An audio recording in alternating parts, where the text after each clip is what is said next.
Mireille d'Arc, affectueusement connue sous le nom de La Grande Sauterelle, était une actrice célébrée du cinéma français, reconnue pour ses performances captivantes dans des films comme Les Barbouzes et Borsalino. Son esprit vibrant et son talent ont conquis le cœur de millions de personnes, lui assurant une place de choix dans l'industrie du divertissement.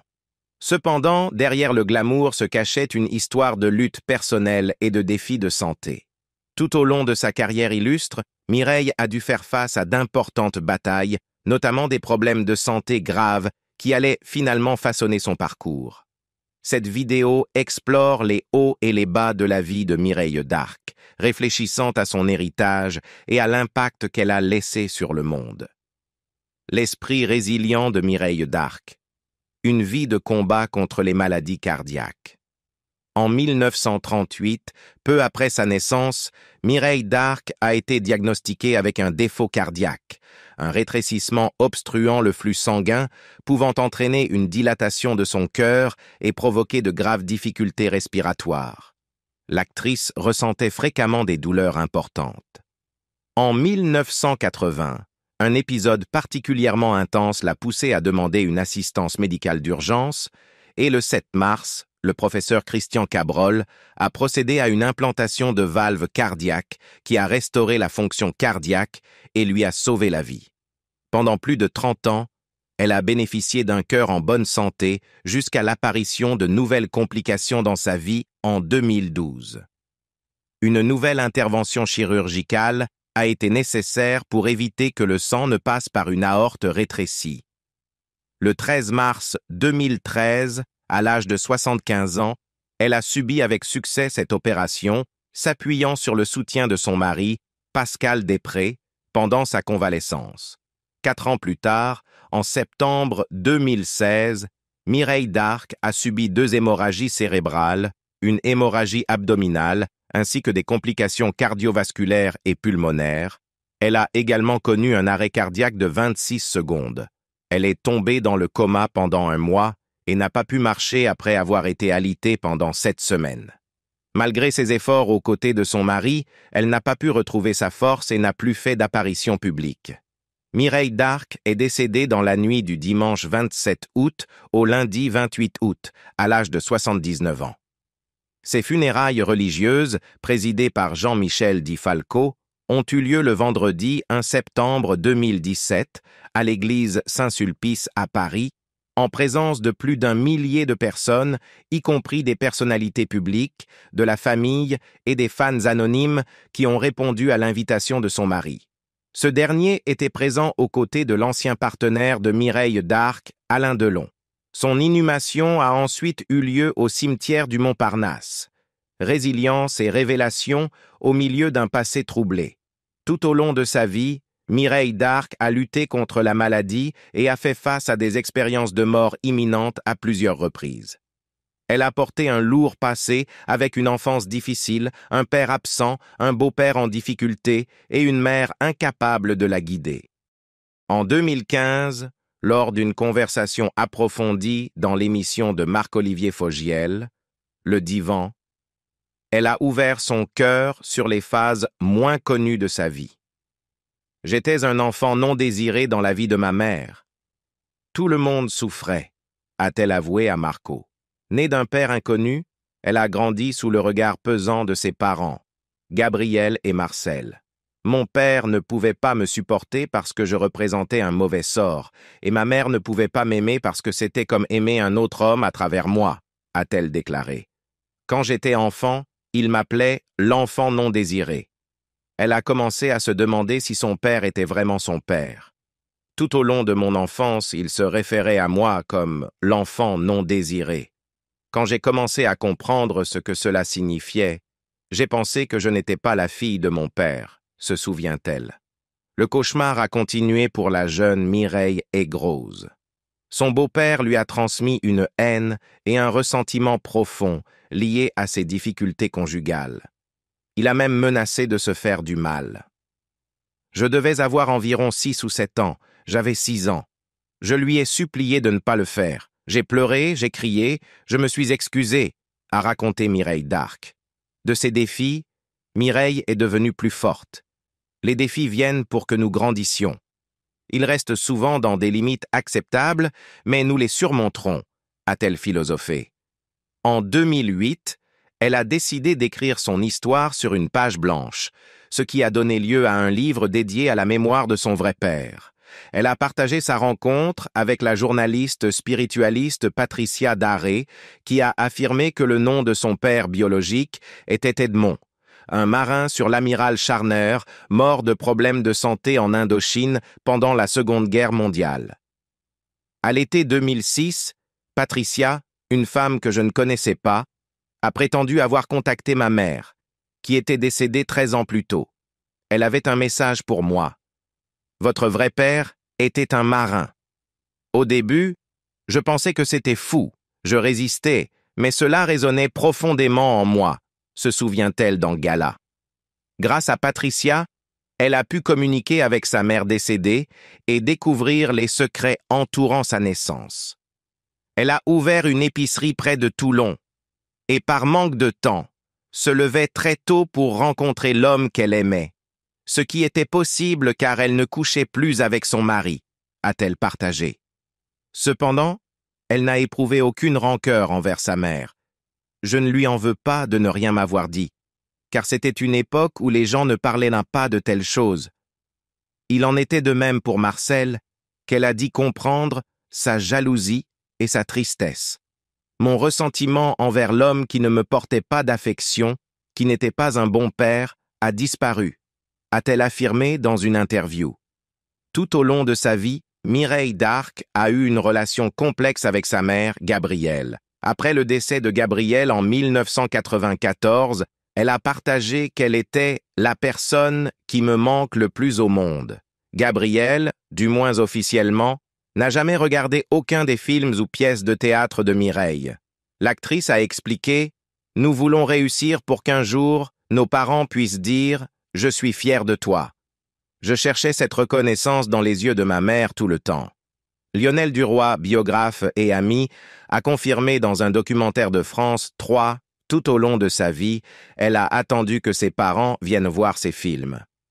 En fait, l'idée même d'accélérer les choses a conduit Mireille d'Arc à accepter de poser pour des photos suggestives pour le magazine Lui en 1968. Mireille a admis « Je l'ai fait en partie pour faire penser à ma mère, et ma mère ne m'en a jamais parlé. Puis je suis retourné à Toulon. Je pensais que je pourrais me faire gronder un peu, mais rien ne s'est passé. Puis j'ai trouvé, sous une pile de journaux, « Lui ». Donc elle l'a clairement vu, mais n'a rien dit. Jusqu'à la fin de sa vie, elle a maintenu cette attitude envers moi. L'attrait de l'amour et de la perte dans sa vie. Mireille d'Arc a captivé de nombreux hommes avec son charme irrésistible et sa beauté époustouflante. Elle affichait l'une des silhouettes les plus exquises du cinéma français. À la suite de son décès, à l'âge de 79 ans, revenons sur 4 hommes qui ont façonné de manière significative la vie romantique de Mireille d'Arc. Alain Delon, l'homme de ma vie. 15 ans. Une relation souvent ternie par des scandales et des infidélités. En 1968, alors marié à Nathalie Sand, Alain Delon tombe amoureux de Mireille pendant le tournage de Jeff de Jean Herman. Il divorce de Nathalie et entame une belle relation durable qui resterait gravée dans la mémoire de Mireille. Nous nous sommes rencontrés, Alain m'a regardé, je l'ai regardé, nous avons souri et c'était tout. Il n'y avait pas d'explosion. Je pensais qu'il était merveilleux, mais je ne me suis pas dit « Oh, c'est l'homme de ma vie », a-t-elle raconté à Gala. Il n'y avait pas eu de coup de foudre, mais au fil du temps, elle a découvert un homme romantique, émotionnel, doux, mais très fort. Leur histoire d'amour a commencé au milieu de leur puissante alchimie à l'écran, comme en dehors. Cependant, elle a dû accepter le magnétisme d'Alain pour les femmes, admettant qu'avoir vécu avec lui durant ces années a guéri sa jalousie. Pourtant, en 1983, ils se sont séparés. Les sentiments s'évanouissant, Mireille est tombée malade et n'a pas pu donner à Alain l'enfant qu'il désirait. Alain et moi n'avions jamais de scène dramatique. Il n'y avait pas de vaisselle brisée. Tout, le bon et le mauvais, se passait toujours avec un grand respect l'un pour l'autre, a-t-elle écrit dans son autobiographie « Mireille d'Arc, une femme libre ». Puis est arrivée Anne Parillot. Il y avait une fausse note, petite mais fausse quand même. Difficile à remarquer. Un regard différent, un mot mal placé, une soirée remplie de silence. Je connais des hommes faibles face à la maladie ou à la chirurgie, a-t-elle écrit délicatement. Naturellement, Anne a établi une relation avec Alain, demandant à Mireille quoi lui offrir. Je ne lui en veux pas. Si elle ne s'était pas manifestée, quelqu'un d'autre aurait pris cette place. Entre Alain et moi, les choses avaient changé. Au final, elle lui a pardonné. Si je rompais tous les liens avec lui, ai-je admis à Gala, cela signifiait que je rejetais tout ce que je lui avais promis tout au long de notre histoire. Ce que je lui ai dit et ce que j'ai entendu de lui ne sont pas des vérités temporaires. Elles résonnent encore. Elle a ajouté « C'est l'homme de ma vie ». Mon amour pour Alain va au-delà de la compréhension. Si Alain ne va pas bien, même aujourd'hui, je le ressens, je lui envoie un message. Les échos qu'elle a mentionnés récemment sur Divan de Marco, il est toujours là, et rien dans ce monde ne pourrait me faire vouloir qu'il parte, qu'il m'abandonne. J'ai besoin de lui. Oui, je l'aime, d'une manière différente, c'est sûr, mais même plus que cela. Le 7 juillet 1983, alors qu'elle venait de se séparer d'Alain Delon, Mireille d'Arc a failli perdre la vie dans un horrible accident dans le tunnel du Val d'Aoste, dans le nord-ouest de l'Italie. Avec une colonne vertébrale brisée, l'actrice a passé 3 mois dans un hôpital à Genève. Comme d'habitude, elle pouvait compter sur la présence d'Alain Delon, qui la visitait tous les jours. Pierre Barret, le connecteur. Après sa séparation d'Alain Delon, Mireille d'Arc a rencontré Pierre Barret. Le journaliste, ancien directeur de l'Express et cadre à Europe 1, a redonné le sourire à son visage. Sur Divan de Marc-Olivier Fogiel, elle a parlé d'un homme remarquable, un humanitaire, un historien, un athlète, un patron, qui l'a guidé à travers des sentiers de course et l'a aidé à voler au-dessus de la Méditerranée en autogire. Mais l'aventure a pris fin brusquement. En 1989, alors que la maladie s'installait, il l'a quittée, mais avant de mourir, il a soigneusement demandé à Alain Delon de veiller sur elle. Georges Lautner, son amour cinématographique. Elle a joué dans 13 films réalisés par ce grand cinéaste, un nombre qui lui a porté chance dans sa carrière. En tant que membre de ce qu'on appelait la bande Lautner, elle était considérée comme sa grande sauterelle. Elle a raconté leur première rencontre lors d'un casting infructueux. À cause d'un mauvais éclairage, le producteur m'a rejeté parce qu'il pensait que j'avais l'air terrible. Georges, qui m'aimait pour le rôle, a insisté pour que je réessaie. J'ai réussi à ces auditions en improvisant 2 scènes sans lien avec le script. Une fois engagé dans le film, j'ai été dans tous les films suivants de Lautner. C'est devenu automatique.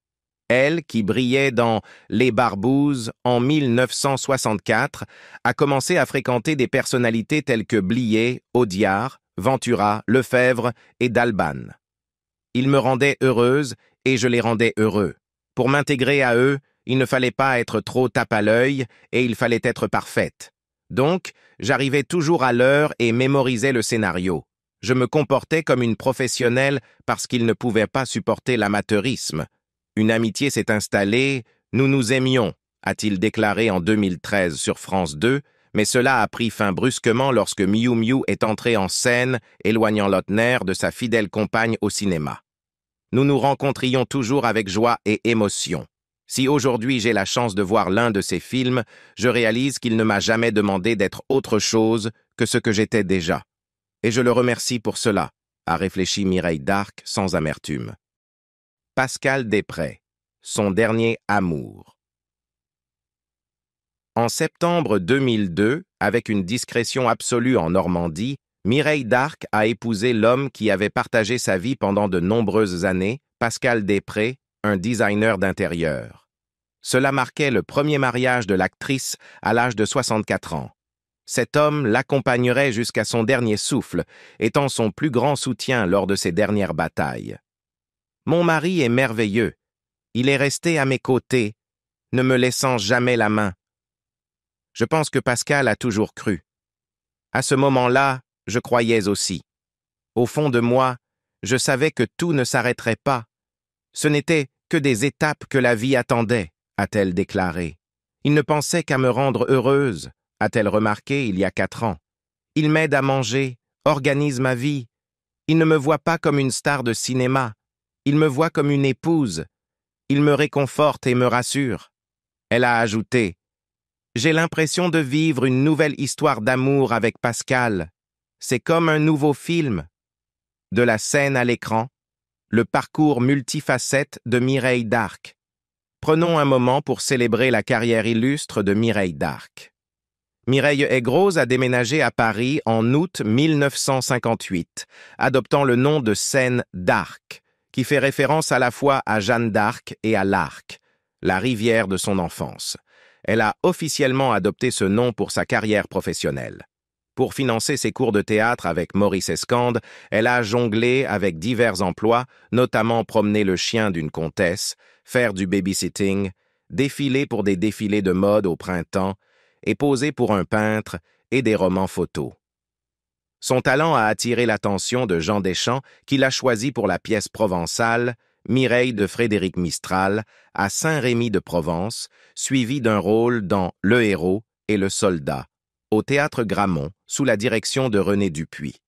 Ses compétences d'actrice ont été largement reconnues à la télévision avec La Grande Bretèche de Claude Barma et Haute-Claire de Jean Prat, où elle a joué le rôle principal féminin. Son premier rôle notable au cinéma était dans La Bride sur le cou, réalisé par Roger Vadim, qui a attiré 2,8 millions de spectateurs.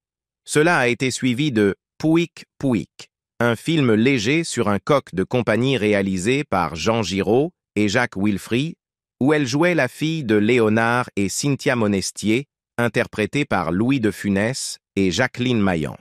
Au cours des années suivantes, elle a joué dans Des pissenlits par la racine, aux côtés de Michel Serrault et Louis de Funès, ainsi que dans Galia de Georges Lautner. Dans ces films, elle a incarné une jeune femme libre d'esprit qui changeait de partenaire avec aisance.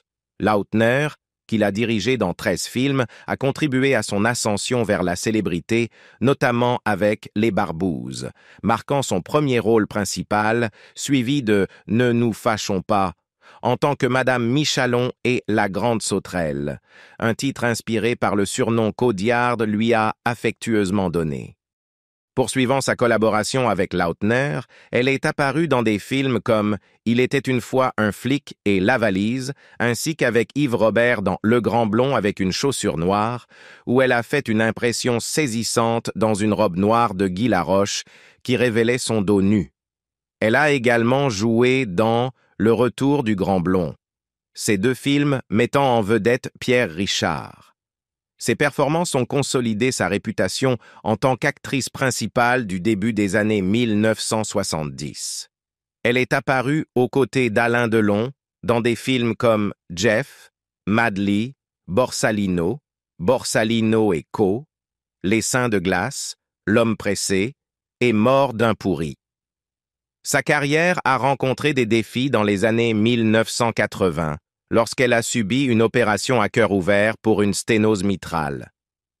Elle a mis fin à sa relation de longue date avec Alain Delon, et peu après, elle a subi de graves blessures dans un accident de voiture dans un tunnel de la vallée d'Aoste, ce qui lui a causé une fracture de la colonne vertébrale qui l'a immobilisée pendant 3 mois dans un hôpital de Genève.